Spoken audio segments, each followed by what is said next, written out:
You are listening to the Earplug Podcast Network, a Fanboys Inc. production. If you're passionate for what you love and you're serious about it, when you see our cameras at the show, then we want to talk about it. Fair weather fans need not apply. We seek nerds that are true. And it's the Angrygeeks show coming to you from TERRIFICON at Mohegan Sun in Uncasville, Connecticut. We are here Friday, Saturday, and Sunday. Live show on Saturday. 2 o'clock. Jar Jar Jeremy, that Wonder Woman Jamie Dolan. Oh, and Big Daddy Lewis. I named you to the day. I put it on Instagram. You're Big Daddy Lewis. Why? I have no idea. I just went with it. Well, anyway, we're here in the Batcave. If Batman himself. Hello, sir. Welcome, citizens. Welcome to my dwelling. Welcome to the Batcave. It's great to see you here at TERRIFICON 2018. I voted for you. You did. Thank you very much. Thank you. Have you ever met that Wonder Woman, Jamie Dolan? No, he was running for president. He was running for mayor. Oh, when you're in for, sorry. It's an election year. I'm kind of confused. You know Jeremy, sir. So what are you looking for most to here at Terrificon? Really interacting with all the great guests coming here to have a great time. That's what I really love. Seeing all the families coming by and seeing all the people so enthusiastic about sharing the love of comics and movies and science fiction, and just here to have a great time. It's Mohegan Sun is a great location for this convention. And again, TERRIFICON is just that. It is terrific, citizens. So if you haven't been here before, you have all weekend to come here, have a great time. We'll let you get back to Gotham City. We're going to go hit the con floor. See ya. Bye.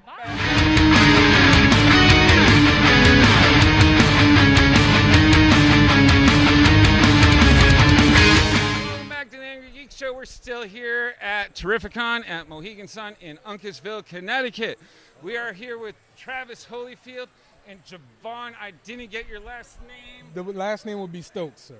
He is the writer or artist. I'm the artist and writer. And colorist. Hold on. Do you and chew letterer. and walk? No. Wow. I will get busy. It's tough stuff. I know.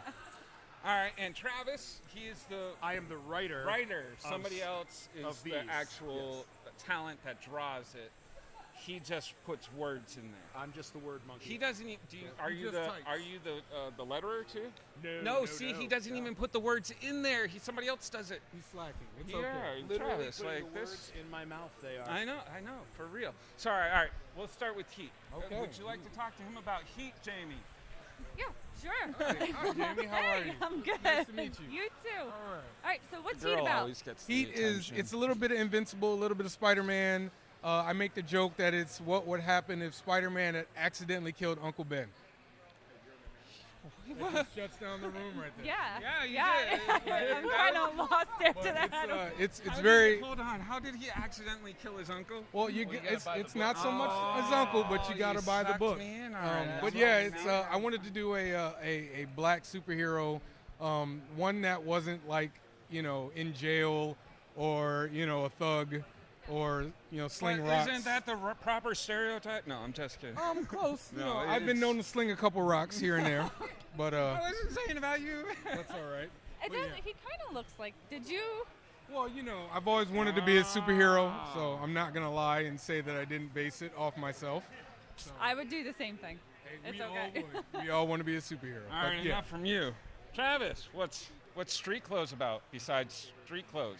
Street Clothes is a super villain heist story. Oh. So it's an ex-super villain who has retired from wearing a costume, but then gets sucked into one last big heist. Tries to get out and they always suck him back in. It's basically Reservoir Dogs meets Jessica Jones. You just told me. Reservoir Dogs, one of my favorite movies in the world. I gotta say, he got a shout out from Bendis. All right, this man got a shout out from Brian Bendis. I did. See, and that's why we're interviewing you. If Brian Michael Bendis hadn't said your name, I would have been like, Travis who? Yeah, No. Bendis has no idea who I am. Well, He I has owe him no a lot idea. of money, so. It's in his best interest. Well, guys, how do we find these books? You first. Visuallystoked.com. And you second. Streetclothescomic.com. That's Made it pretty folks. simple. Oh yeah. Yeah. All right. So, guys, go to the sites, pick them up. Angrygeeks approved. Yeah.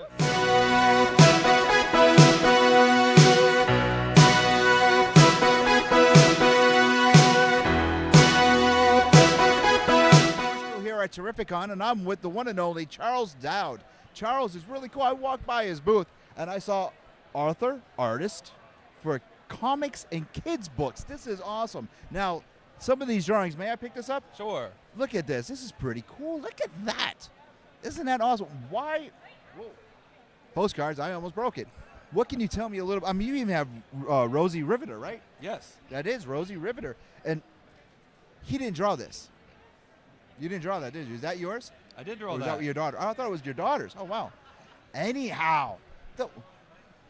Now the cameraman is laughing at me. So what can you tell us a little bit about your books and stuff that you do? What brings you to Terrificon? I've never seen you at any other con before. Your stuff brought me out. Tell me what you got. Well, this is my first time here at TERRIFICON. A lot of my work is based in, I try to do like a girl positive characters, really appealing to the younger kids. When my daughter was about 7 years old or so, I took her to a comic shop and discovered that there was really nothing appealing to her, you know, for an under 10-year-old girl. So I wanted to create some heroes of my own to appeal to her and, you know, her friends and all that. So I actually came up with this was my first release, Lilith Dark, currently available from Alterna Comics. Okay. And what's the premise of that book? It's about a little girl who imagines that she is sort of a Dungeons and Dragons type of adventurer, and discovers an actual underground world full of monsters and goes to save her sister who gets kidnapped. And there's a little bit of cannibalism. Wait a minute. Hold the phone. Hold the phone. Cannibalism. Yeah, I was just going to say that you said you wanted a positive thing, something that your little girl can relate to, and now you're talking about cannibalism. I'm pretty sure I shouldn't be here right now, that my two co-hosts, Jamie and Jeremy, should be with you, because you were going straight and went way over here. Explain the cannibalism, please. Well, I mean, everybody needs a hook, right? Okay. It's kid-friendly. What? Kid-friendly. Okay, yeah, you keep saying that. What's the other book?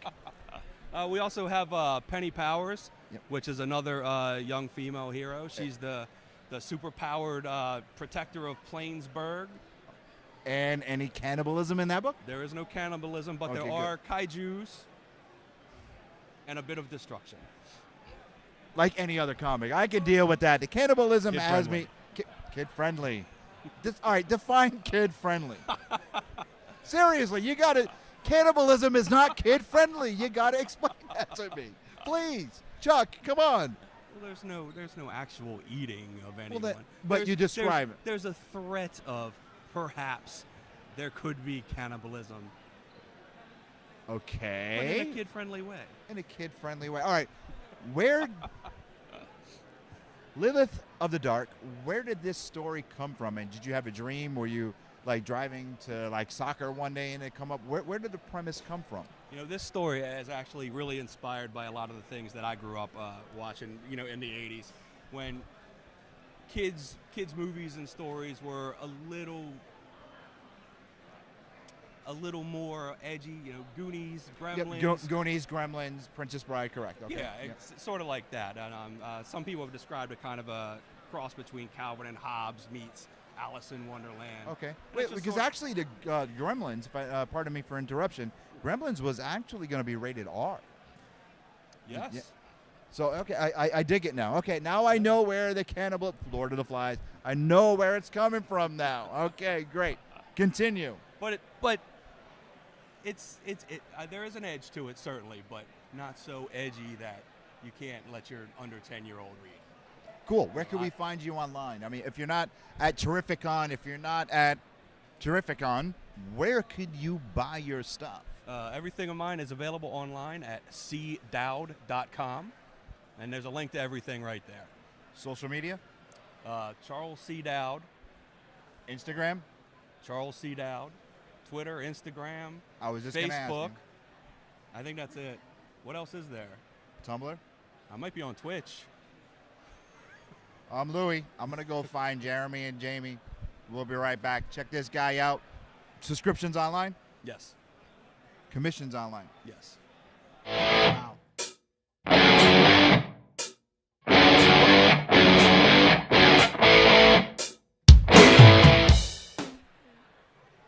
So here we Terrificon. I'm that Wonder Woman, Jamie Dolan, here with Rachael Ordway. Hello.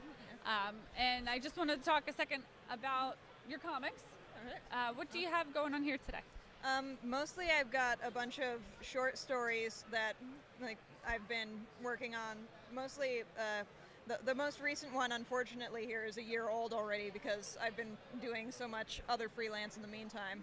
But yeah, I like to do short, often very silly stories about aliens, robots, and people who maybe don't quite fit in with the world around them, but who find happiness anyway. But all the cool stuff. Yeah. To be a little deep about it at the end there, though. Yeah. That's okay. So they're definitely different. Now, what's it like being a female in the comic industry? Well, I mean, for me, I guess, of course, everyone's experience is a little different, but I mean, I grew up reading comics that weren't quite tailored to me as a reader. I had to put up with reading adventure stories about boys because there were no adventure stories about girls necessarily, or just other things. I like aliens, I like non-human characters, and there aren't that many about non-human characters. Yeah. So as a girl in comics, I'm writing the kind of comics that I wish I'd been able to read. That's awesome. Now, what were some of the challenges that you have come across? Well, the fact that comics don't really pay well. Yeah, that can definitely be a huge challenge. Just finding the time to make comics in between doing some more lucrative work or other things like that, or trying to find my voice as well. 'Cause I make comics that appeal to me, and that means not every reader is like me. So it's that struggle of should I try to change myself to draw in more readers, or should I just look for the kind of readers who want the kind of stuff that I'm making anyway? But I think that what you're doing is less mainstream, and that might bring more people towards your work because it's not as common. Yeah, that's a good point. Yeah, So. yeah, I think it's awesome. So Thank where you. can people find you and your work? Well, at www.rachaelordway.com is basically my portfolio site. Awesome. So from there, I have links to my various online stores and social media accounts. I'm on Twitter and So Tumblr. all your links are on your actual website. Basically, that's my hub. Perfect. My center of information. Great. Well, thank you so much for talking with me today. Thank you for talking with me. All right. And that's it for our interview with Rachael at Terrificon.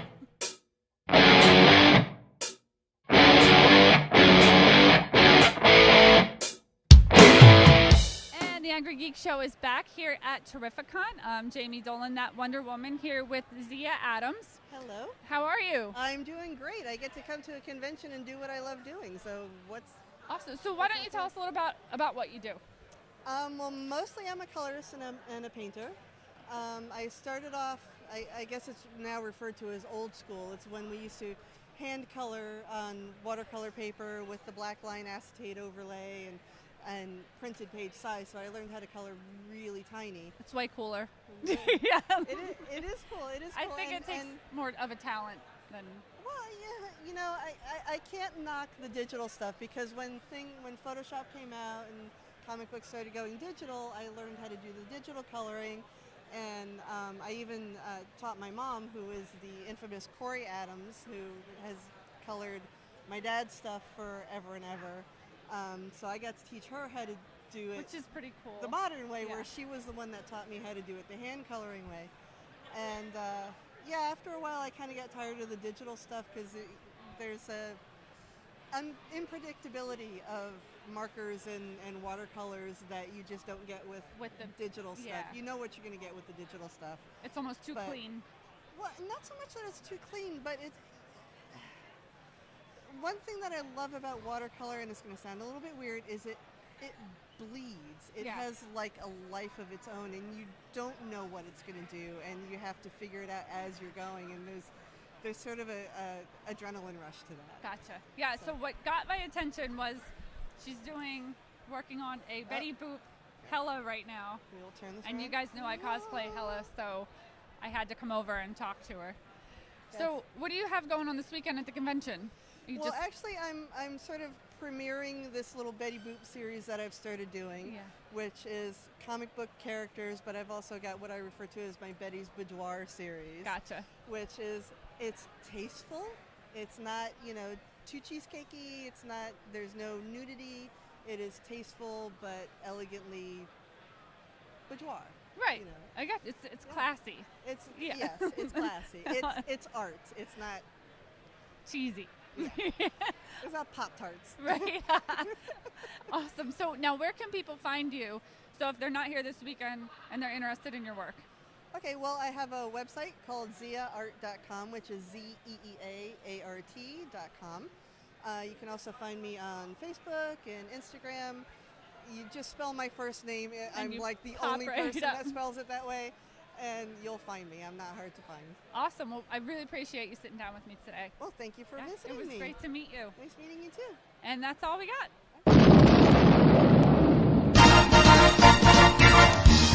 We're still here at TERRIFICON. Jamie and I are with Dan Mishkin. Did I say it right?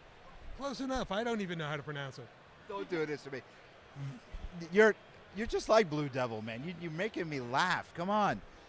I love the book. I just showed you my collection. I'm missing one issue. Gary Cohn and I wrote all that smart-ass dialogue, and it's really not very much like my personality in real life. Go figure. But it's a lot like my at-a-convention personality, so you'll be getting a lot of Blue Devil one-liners. That's awesome. We had Paris Collins on the show. He was actually a guest on one of our live panels, and we interact all the time. And he thinks he goes, I can't believe you have almost the entire run of Blue Devil. And I'm like, why? It's a great character. The I asked. Let me ask you this, and then we're going to talk about Amazon and let Jamie get involved. When season 1 of Arrow, when Blue Devil flashed across the screen, how did you feel about that? Well, I only found out about it from other people because it went by so quickly that I didn't see it. I spotted it right away. Yeah, well, I'm apparently not that observant, but it was very cool. And then there was an episode of The Flash where Barry and Iris are coming out of a movie theater that's showing Blue Devil 2. And I figured the Dan Mishkin of Earth CW is really rolling in it now. But yes. I mean, I saw it. I remember the whole scene with Arrow. I'm sitting on the couch of season 1. Oliver rides by on a motorcycle and is coming soon, Blue Devil. I'm like, oh my God, they're going to bring him into the universe. They have to, only because he's. I'm sorry, Jamie. Would you like to say something? No. Go ahead. I'm just listening. I want to talk about Amazon Academy. All right. Well, I'm talking about Blue Devil. This is important to me. We're going to fight. The Blue Devil conversation could really go on forever. It's true. Go ahead, Jamie. Go ahead. Go ahead. I'm an Amazon. You are. Yes. You are my Amazon. I used to write your adventures. See that?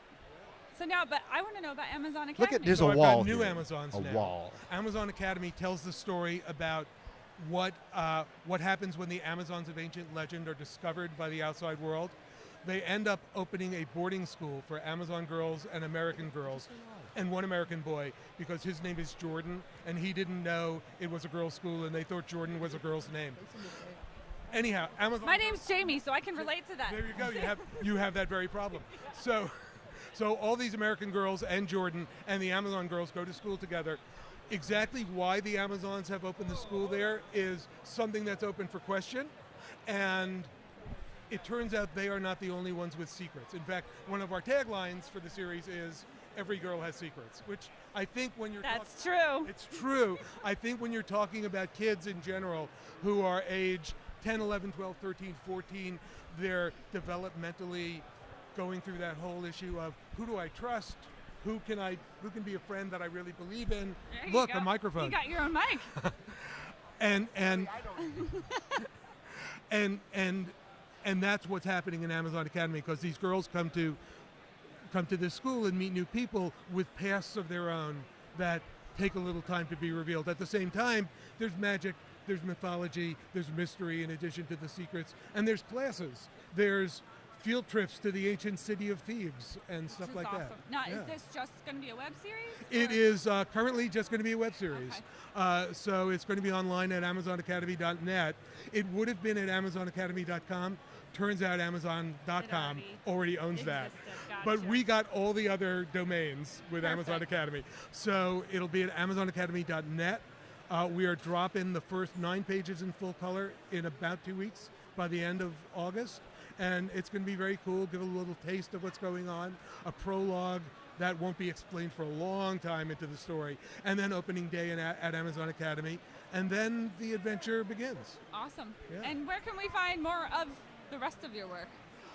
Where can you find more of the rest of my work? Yeah. There are odds and ends of collected comics, work that I've done from DC in the 80s and 90s, either collected by DC or in the case of my Dungeons & Dragons work, collected by IDW, which now has the license to that property. Those are a lot of fun, actually, the Dungeons & Dragons books.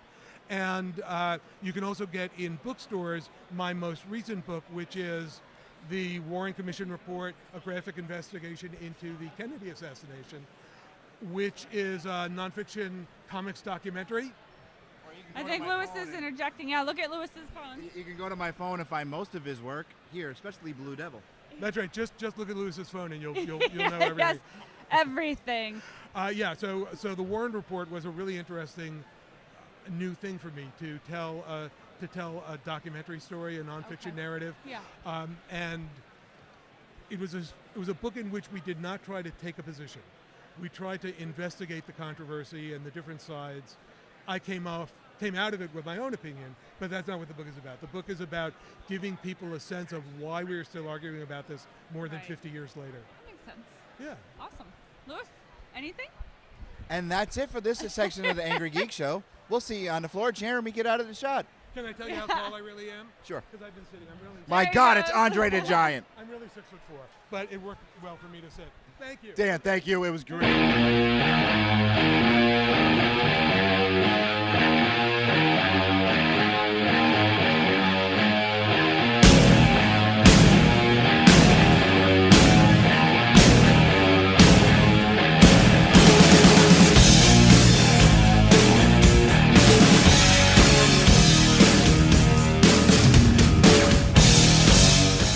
Welcome back to the Angry Geeks Show. It's Jar Jar Jeremy here with Rich Clabo of the Graveyard Gang.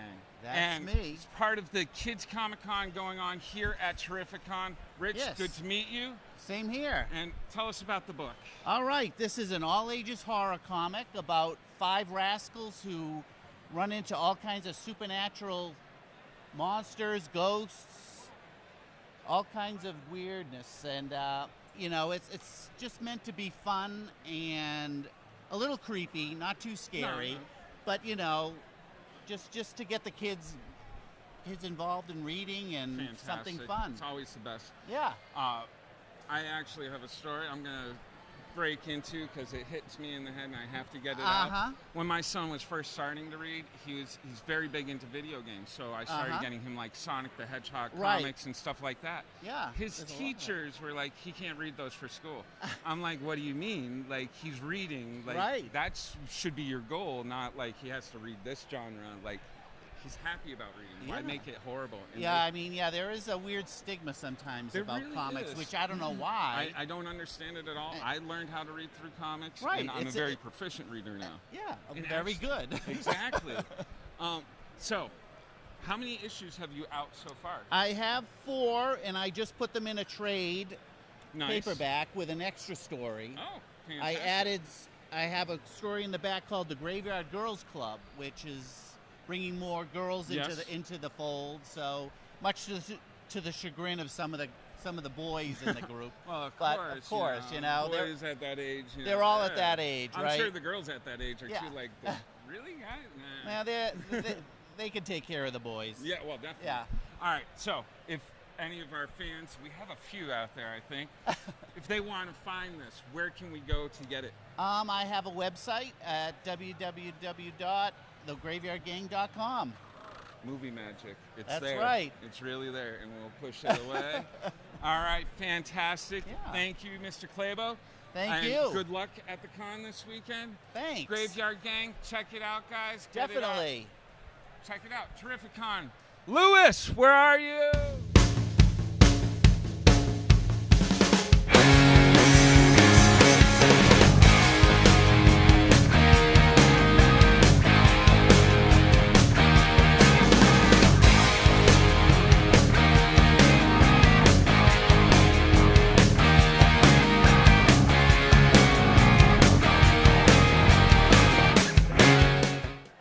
we're still here at TERRIFICON. Lewis with Jamie with Drew Powel. Leverage. Gotham. This dude is massive. Holy cow, man. What the? How you doing, guys? I'm good. Good, Jamie, great. got anything for him before I start? No, go ahead. All right. I'm totally digging the Wonder Woman, by the way. you. This is my favorite version of Wonder Woman. Yeah, this is good stuff. How many times have you seen the movie? Well, I mean, No, seriously. once, but you know, that doesn't mean I don't appreciate it Okay, all because the way. the only reason why I'm asking is because we had one celebrity on a month ago at another con who said he saw it 25 times. Wow. She wasn't as Wonder Woman then. She was Hela yeah. from Thor. And the celebrity's like, we showed her a picture. Oh, my, here you go. Yeah. And he was like, can I touch it? So are you digging? Pretty good. Yes. Are you digging Terrificon? I am. This is great, man. It's my first time here, and what a great venue to have it, right here. You got a casino, which means you got everything. You got everything you could possibly want, and I'm having a ball. I just moved back to LA last week, so I've been on Pacific Coast time for all of about 4 days, and then got on a plane and came back. So my head is a little spinning, but I'm happy to be here. I got to ask you about Solomon Grundy. What kind of preparation did you do? Did you know anything about the character? Did you know any of the background? What did you have to do?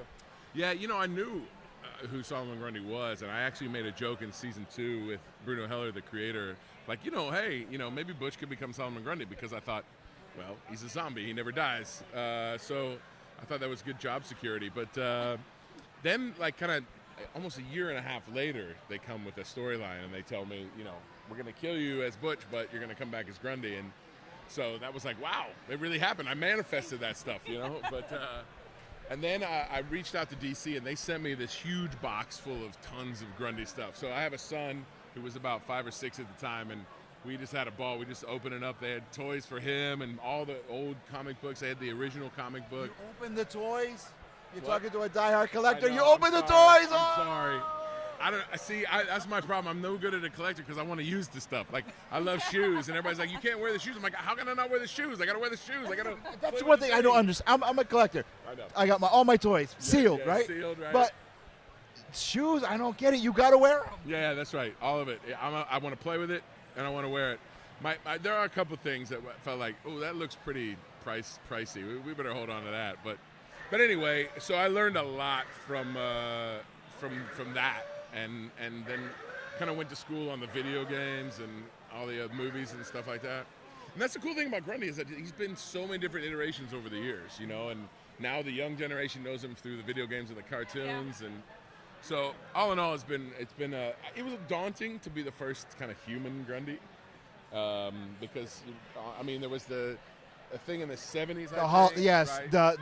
The roast, right. and that Grundy was it was Lurch from Adams Family. Is that right? Yep. I never knew who actually All right, that was. and Okay. he was kind of weird because he ran a gas station. Yeah, Why did he run a gas station? I It don't know. didn't make sense. But that was its own thing. But this is like, in terms of serious Grundy, we were the first. So we You really rocked wanted to yeah, get it right. You knocked it out of the park. So yeah. I never put 2 and 2 together. You were also were on one of my all-time favorite shows, Leverage. Ah, yes. Dude, I was heartbroken when that went off the air. That's a great, great show. And I still have so many people that will come up to me and be like, oh, Leverage, I love Leverage. And I was only in 2 episodes, but I'm still really tight with those guys. It was great. Yeah, it was so much fun. And I still hope they do a movie. And if Hurley's not in the movie, I'm going to cut someone, because Hurley needs to be in that movie. So I need to make it happen. Yeah. All right. You're a big dude. Athlete, yes, no? Well, yeah, I played a lot of sports growing up. I'm from the Midwest, so it's kind of like Okay, a prerequisite. Yeah. I don't know anything about the sports ball. Yeah. Fair enough. That's okay. I just had to ask. I was like, dude, maybe he's a wrestler. That's what I wanted. No, to be honest, what happened was, you talk about preparation. So when it came time, they kind of said, so like in 7 weeks, you're going to come out of the water naked. And I said, it sounded like you said naked. So I immediately got on the phone and got put together with my guy, Don Saladino, who's a trainer, and he trains everybody from Ryan Reynolds for Deadpool to Liev Schreiber to he trained Hugh Jackman for Wolverine. Like, the guy is it. And so starting right away, I started working with him, one of his guys, Tiago, and just kind of changed my life in terms of the way I worked out. And so now it's become something that's part of me, and I loved it. But most of the time for a character, I work from, the inside out. I think about what it's going to be, and it manifests itself.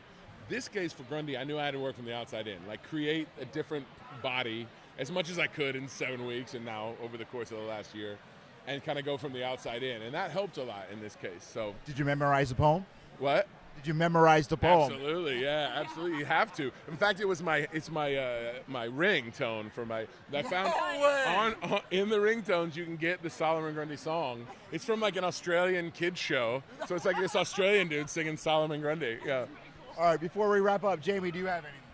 I mean, I guess my big thing is, I mean, we're here at a Comic-Con. Yep. You don't collect things, but are you a fan of comics? Definitely, I am now. Like, you know, when I was a kid, I watched the movies. I certainly watched cartoons and stuff, but I didn't really get into comic books. Now that I'm around it, and I have a son who's now 7, you know, he loves it when I go to these. I always got to find the thing. One of my favorite. So every weekend that I go to these, I get something for him. And my favorite thing still, somebody sold these, like, it was like pillows really, but they were in the shape of different things. So it was like Thor's hammer and Captain America's shield, and we still to this day will have like full-on pillow fights with these things. Yeah, we love it. Yeah, that's awesome. All right, Drew, where can we find you on Twitter, Facebook, Instagram, all that stuff? Instagram is Real Drew Powel, and Twitter is The Drew Powel, and I have a Facebook page, Drew Powel.